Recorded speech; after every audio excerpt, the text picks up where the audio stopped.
Okay, so I think we're just about ready. We're going to tweak the lights a little bit and then we'll be ready to roll. And you are again talking about this idea of work-life balance. And when we chatted about it before, it sounded like you were pretty passionate about this idea. Oh yeah, I'm very passionate about it. So what's the big deal? What do the supervisors need to know about this? Well, I mean, people would say that some people live to work. But the truth is, most people work to live. Okay, I've heard that before, but tell me what that means to you. Well, you've met those people before that are so obsessed with their careers. They're willing to sacrifice everything for their job. But most people recognize that it's important to think about other aspects of your life, like your family or your personal time. But we're talking to supervisors here, so they're only responsible for you while you're at work. How does that fit into their role? That's true, but if they want their employees to be happy and they want them to stay, it's important that they recognize that those employees need to have a balance. So give me some examples. Okay, think about these great programs that the Air Force has to offer. I mean, there are great programs to help people achieve that balance, like flexible work time, where an employee can adjust their hours, or even the days that they work.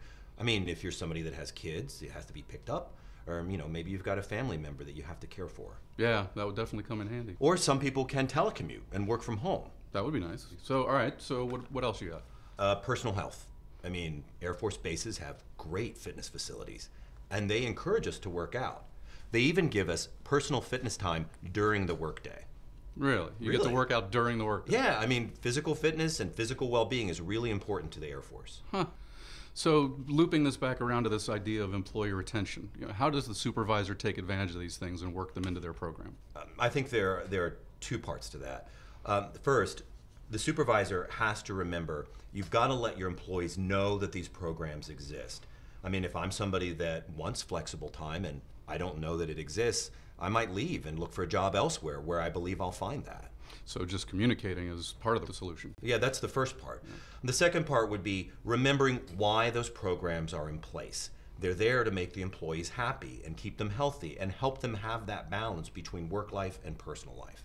So not just communicating it, but also I guess you really need to get to know your employee to know what kind of aspects of that work-life balance they personally need. Exactly. I mean, it doesn't matter if it's the Air Force or the private sector.